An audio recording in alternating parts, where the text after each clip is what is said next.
There's a rumor stalking Hollywood that makes studio executives drool and purists shiver. What if the deadliest game on Earth moves to the land of billion-dollar reboots? Season 3 of Squid Game ended with a split-second cameo from Oscar winner Cate Blanchett in a spotless teal suit, handing up the same ominous business card, but this time on a Manhattan sidewalk. In that single shot, Netflix all but whispered, "Next round, America." Today, we're cracking open the vault of insider chatter, leaked shortlists, and wild fan petitions to predict exactly who might wear each color-coded tracksuit when the US version starts filming under David Fincher's shadowy lens. Buckle up, because by the end, you'll be choosing sides, picking casualties, and maybe wondering which childhood game would send you home in a pine box. The ruthless logic behind a US remake. Hollywood isn't powered by creativity alone. It's powered by spreadsheets dripping in green ink. When Squid Game exploded, Netflix didn't just count views. Executives zoomed in on minute-by-minute retention curves, merch sales, Halloween costume spikes, and the way 456 tattoos suddenly littered TikTok. A single Korean drama outperformed dozens of Western tentpoles, and that shattered a long-held studio myth. Subtitles scare American audiences. The response at the LA headquarters was swift and brutally pragmatic. Scale the formula. But adapting Squid Game isn't as easy as swapping Seoul for Santa Monica. To investors, a US version offers 3 irresistible upsides. First, bigger product placement dollars.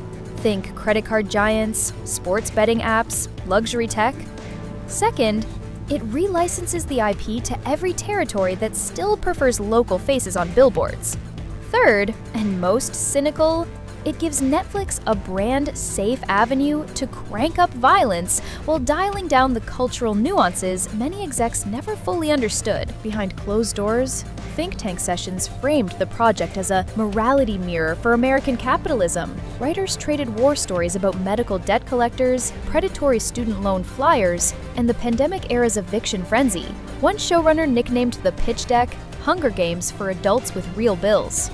Fincher's name landed on top because he thrives on stories where systems chew people into pulp. Fight Club, Gone Girl, Mindhunter.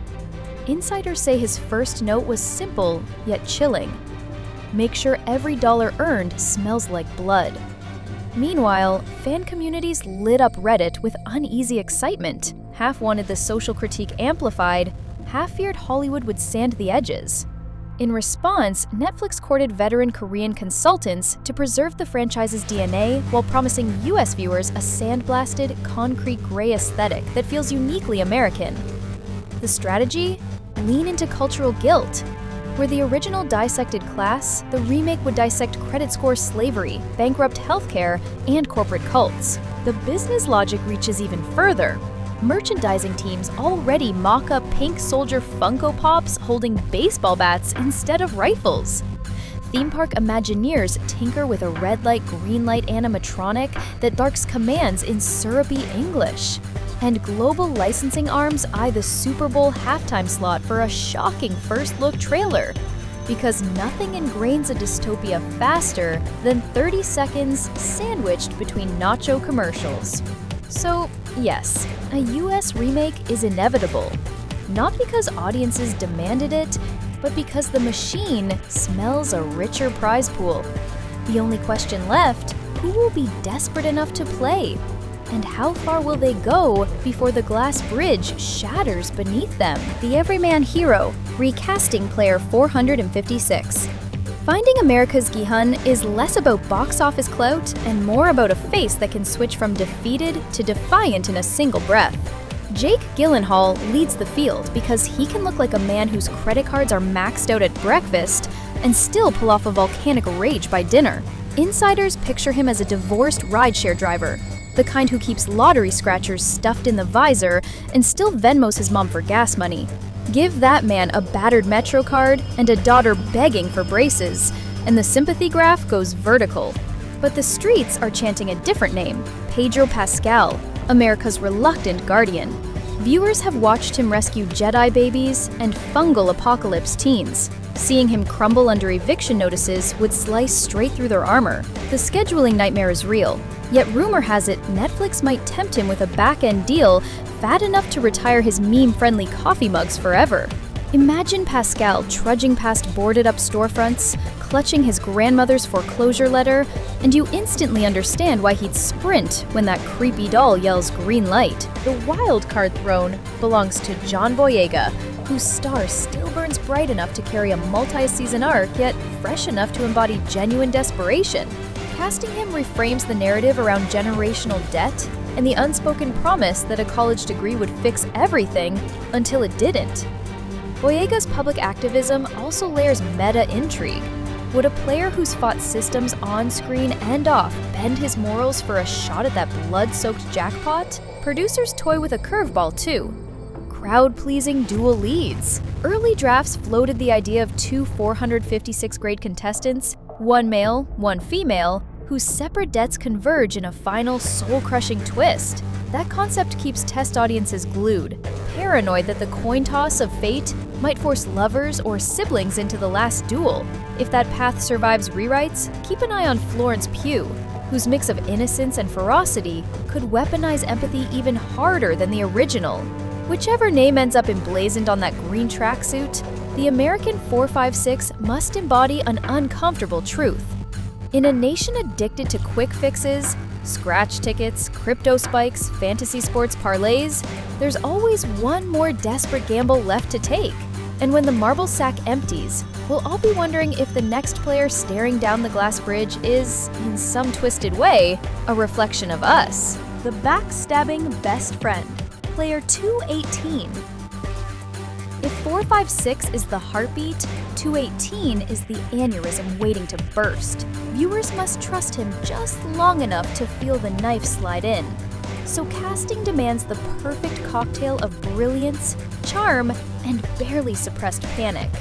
Rami Malek wears guilt like a bespoke suit.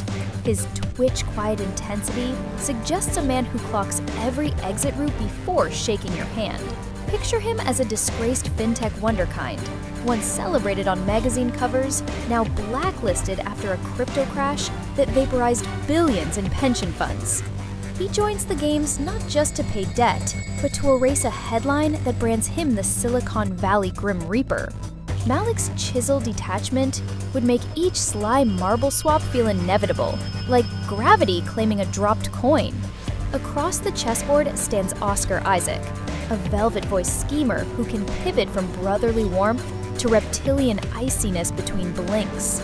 Imagine Isaac as a former Ivy League law prodigy swallowed by cocaine-fueled hedge fund scandals. He talks about rebalancing portfolios while contestants bleed out beside him. His weapon isn't strength, it's the way he leverages secrets for short-term alliances, then sells partners out when the math stops adding up. With Isaac, betrayal isn't a heel turn, it's a market correction. Producers keep a rogue list too. Dev Patel brings empathetic eyes that hide a howling nihilism. Ideal for a valedictorian who mortgaged his mother's house for a doomed biotech startup. Miles Teller supplies frat house swagger that curdles into ruthless self-preservation. Perfect for a cocky day trader who blew his client's life savings on meme stocks. Whichever actor lands the role, 218's arc is the moral mirror for American ambition.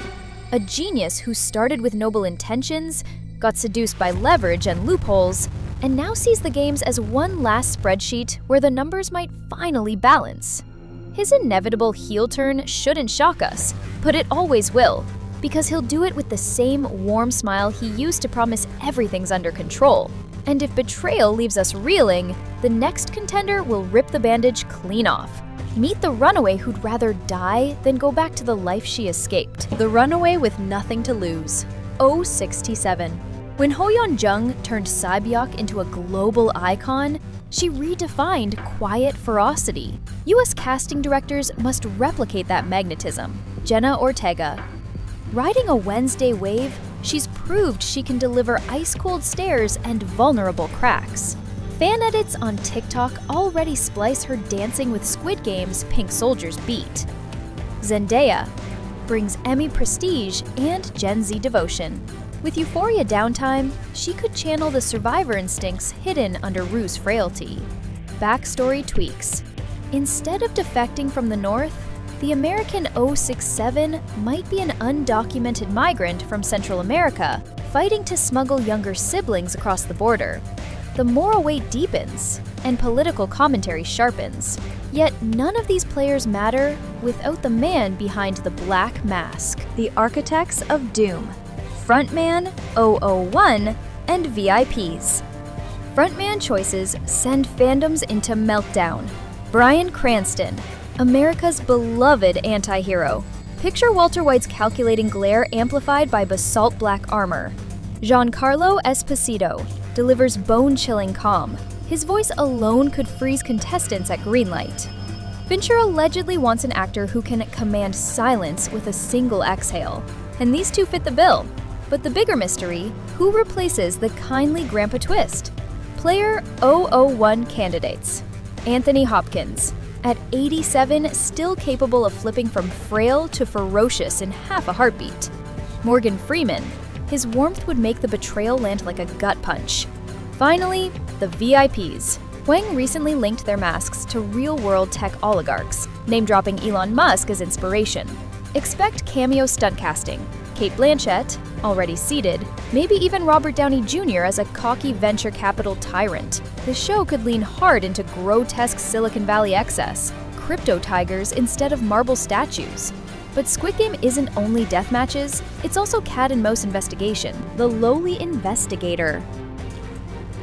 The Korean subplot followed a cop infiltrating the island to find his lost brother. In America, that thread could explode into a full-blown Mindhunter-style procedural. Two names circulate. Steven Yeun, fresh off an Oscar nomination for Beef, he can balance vulnerability with dogged obsession. Lakeith Stanfield, masters offbeat paranoia. Imagine him piecing clues on motel walls under flickering neon. Fincher loves unreliable narrators. The detective's fate, shot, captured, or forced into the next season, could be the twist that powers binge retention. But new faces are only half the spectacle. The games themselves must evolve. American childhood weaponized. Goodbye marbles. Hello dodgeballs, rigged with paint that marks eliminations. Goodbye Dalgona candy. Hello brittle peanut brittle stamped with US state outlines. The most savage pitch on Reddit? A life-sized Monopoly board where bankrupt squares trigger Russian roulette-style forfeits.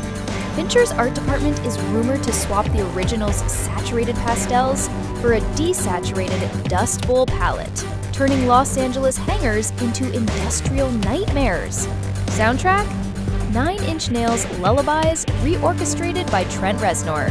Social commentary targets America's unique pain points. Medical debt roulette. Players spin a wheel of unaffordable surgeries. Student loan tug-of-war. Literal rope between Ivy Leaguers and community college dropouts. Foreclosure freeze tag.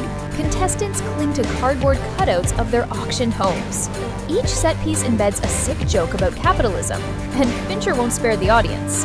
Which brings us to the ultimate question fans can't stop screaming online. Would Americans play dirtier? Psychologists already debate whether US contestants, raised on individualism, would form alliances or stab backs faster than their Korean counterparts. Polls on X show 62% of Americans think they do whatever it takes to win. Only 28% of South Korean respondents answered similarly. The remake could literalize that by cutting down alliance scenes, making betrayals happen earlier, ratcheting tension. Influencers predict more graphic betrayals to match Hollywood's higher gore tolerance. But Netflix's guidelines may clip the extremity. Fincher famously pushes MPAA envelopes, yet he listens when the algorithm says too far. The result?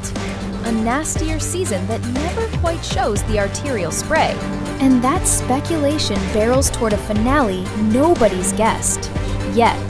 So picture this. Jake limps across a cracked asphalt playground while Brian's voice booms through busted loudspeakers. Zip lines carrying gold-plated crypto coins crash to the ground. Janet's last breath hangs in a dust-filled sunset, and Kate Blanchett steps from a black limo to welcome the sole survivor, only to hand us the next card. That's the nightmare Netflix may unleash on American soil, but the final decision isn't mine. It's yours. Drop your Dreamcast down below, argue your favorite childhood game twist, and tell me, would you watch the US players fight harder? Or would you tap the glass coffin before the first marble drops? Because in Hollywood's latest experiment, the only rule is green light. Go viral.